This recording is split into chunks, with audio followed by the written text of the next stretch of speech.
There's a lot of story-driven FPS games out there such as Far Cry, Fallout, Bioshock, Cyberpunk, Call of Duty, Resident Evil 7 and 8 I guess, Valorant, Crossfire, Galgun? How do I even know this game? They are all focused in story, but when playing some of them, you end up getting pulled out of your immersion because you need to level up a skill tree, or you need to do the side quest that the game's constantly reminding you of, or you need to go to another part of the map so you need to fast travel, and all of these fucking icons and compasses. You end up thinking that, oh yeah, I'm playing a video game. That is until you play Metro Exodus. By the way, I'm only going to talk about Metro Exodus because I'm too lazy to make a video on the entire Metro series that is available as of now. So Metro Exodus, or rather the Metro series in general, is set in a post-apocalyptic world where some shit happened, causing everyone to burrow deep down into the metro where they are basically just trying to survive. They are underground because the surface is full of stuff that is just not healthy for the body, such as radiation, stuff trying to kill you, death in general. In this world you have monster dogs, monster dudes, monster lobsters, monster catfish, demons, aka bitches, and some angry fucking sparks that will kill you. You also have some friends and a wife. The premise of the game is these guys did a giant no-no which ended up on them taking a train and fucking off the metro. They believed that the surface was just death in all caps, but turns out it's not that bad, so they just went with the flow and tried to search for a suitable home on the surface.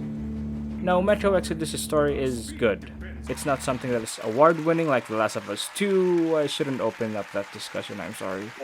But there's one element that makes this game stand out from the rest, and it is the immersion. I think it's a French word. This game drags you by the hair, punches you in the gut, and just fucking drowns you in the world and in the gameplay. This is how Metro Exodus succeeds in immersing you. It's in the details. There's a bunch of small details. The HUD is very minimal because there is none. You don't know how much time you have left on that filter, don't worry, you can check your watch. What, you don't know about the filter timer that comes with your watch, which is pretty standard nowadays? What the fuck?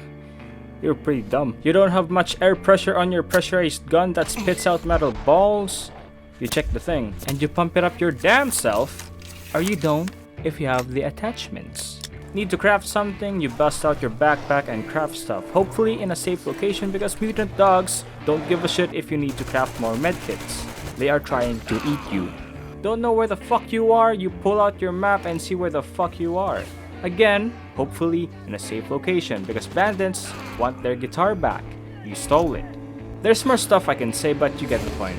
This game relies on giving you information using what is in the physical world, and that includes your own character and whatever the fuck contraption Artyom has. You don't need to pause to see the map, you don't need an indicator to show you where the fucking main quest is because god damn it, that random shit might have some loot there. You explore the world at your own pace. You gather info by listening to friends, enemies, some dude you freed, looking with your binoculars, etc. and so forth. You look at your map and see points of interest and you go there by yourself. Sometimes there's some cool stuff in the POI, sometimes it's just a monster den. Thanks game. The minimalist approach does wonders because it forces you to be more wary of your surroundings, instead of just going autopilot because the game is gonna show me where the important stuff's at, right? This game does a really good job on getting you into the mindset of the main character. Stuff like resource management is also a must if you want to clear the game with ease. For me, it was very natural to hoard items and supplies because I am a JRPG player.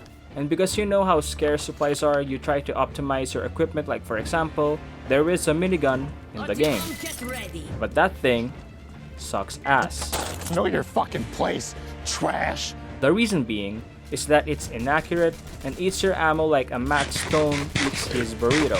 So stuff with the most damage per bullet for me are the best gun in the game. I can also hit headshots, so weapons that have accuracy are also top tier for my playstyle. You can also just go full on Rambo style and just go in guns blazing, but remember, looting bandits in this game, the one you just killed, the same one that were just shooting at you a moment ago, only gives you a single bullet. a singular bullet. You can do this approach, just make sure that you know how to manage your resources, which is again the most important skill you need for this game. The characters. I don't know what's with the writing of this game, but I would fucking die for these guys. These guys right here are my bratuka, bleh. You might not get invested in them because if you're the type of gamer that just skips the dialogue and doesn't talk to the NPCs, then yeah, of course you're not gonna care for them. But for me, I'm a JRPG player.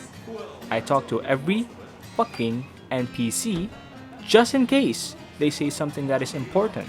In Metro Exodus, the people with you in the train doesn't say anything important. Yeah, they might say something that helps world building, but you're not really forced to listen to that. I still did because for me it was interesting. When the boys were bantering, I listened because at that moment I was Artyom, the man that I only knew from his grunts. How could I say no to Nastya when she asked me to find her teddy bear? Could you bring him home? How could I say no to Stepan when he wants the guitar snatched away from the bandits' hands? The same hands that are absolutely shit at playing guitar, apparently. Make an old friend happy. Stepan is a wizard with a six string. All of these don't give you anything except the satisfaction you get in real life when doing something for anyone. And for me, that shit's pretty fucking cool. The game is trying to teach you how to be good to video game characters, even though you talk mad shit in Valorant. So yeah, if you haven't played the game, please do. I would recommend you play all of the Metro series in order, so that would be Metro Redux, Metro Last Light Redux, and finally, Metro Exodus. I promise you the first two games are as good as Metro Exodus in story and immersion, and I think you will appreciate it more if you experience the Metro series fully.